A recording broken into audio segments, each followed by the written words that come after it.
Eto tapon na naman kita'y magluto ulit ng ating hapunan. Pinakulo ko nga ni aring balat ng hipon at isa ito sa magapasarap sa ating lulutuing lumi. Ayan, tayo'y magluluto ngayon ng lumi. Hapunan ay lumi.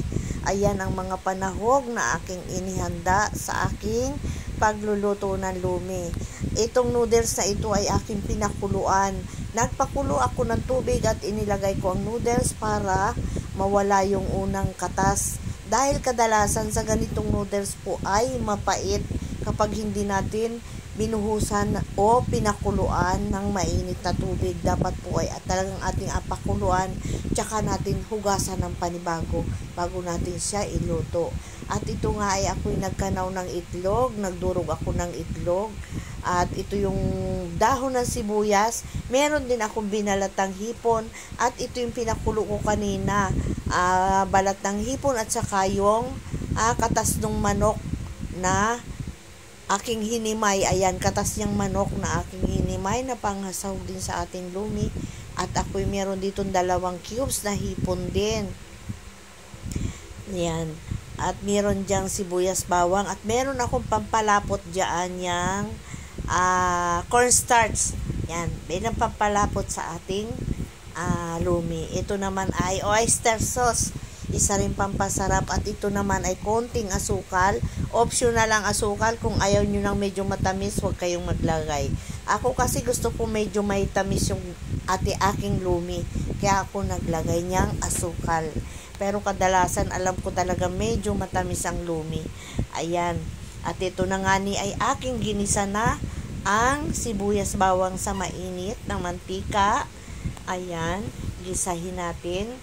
At saka natin ilagay ang binalatang hipon. Ayan. Igisa-gisa natin dyan sa mainit na mantika. May bawang at sibuyas.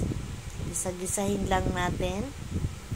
At inilagay ko na yung aking hinimay na manok dyan. Masyado yung aking. Ayan. Gisa-gisa natin. Maglagay tayo ng paminta. Yan. Dagdagan natin yung paminta kasi sa lumi masarap yung medyo may anghang na konti. Huwag naman kadami.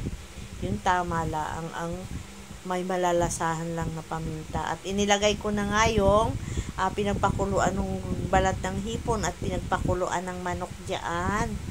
Ayan. Inilagay ko na din yung 2 cubes na hipon. Hipon din ang inilagay kong cubes dyan para talagang sama-sama lalabas yung sarap ng ating lumi. At naglagay din ako ng konting patis. Ayan, pampalasa din. Ayan. Naglagay na nga ako dyan ng tubig. Hayaan natin kumulo. Kumulo ng kumulo. At timplahan na rin natin dyan kung ano ba ang kulang sa paglalagyan natin ng noodles. Bago natin ilagay yung noodles, kailangan timplado na yung ating sabaw. Ayan, nilagay ko na yung oyster sauce dyan. Ayan nga ni at nakulo na, inilagay ko na yung asukal. Kaunting asukal. At nilagay ko na din yung noodles. Ayan. Yan, o diba, punong-puno yung kaldero kasi ang anak ko ay nagpahabol ng isang balot pa. Baka daw kapusin. Gustong-gusto kasi nila yung lumi. Ayan, naglagay na ako ng pampalapot yan. Kailangan medyo malapot kasi yung ating lumi. Kulang nga ni ang sahog niyan. Dapat yan ay may squid ball pa at meron pang nilagang itlog. Hindi ako nakabili ng itlog. Yung itlog kong nandyan ay bali pinang ano ko lang dyan. Binati ko lang at nilagay ko lang. Dapat ito ay may nilagang itlog. Napakalakas ng ulan kaya ako hindi nakalabas. Hindi ako nakabili kanina ng itlog. Ayan, nilagay ko na yung binating itlog. Ayan. Yan natin kumulo dyan. Ayan, napakasarap na. Naamoy-amoy ko na ang ating lumi. Ayan, pwede nyo sundan at nang matikman ninyo yung lumi. Napakasarap. Itong ganitong klaseng lasang lumi, natikman ko ito sa Sabori. At talagang pinag-aralan ko kung anong lasa meron.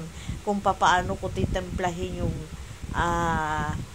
timpla ng Savory Lumi. At ito na nga, ayan na, naglagay na ako, ready na para kainin. Ayan, napakasarap ng ating Lumi. Ayan, thank you for watching. Maraming salamat.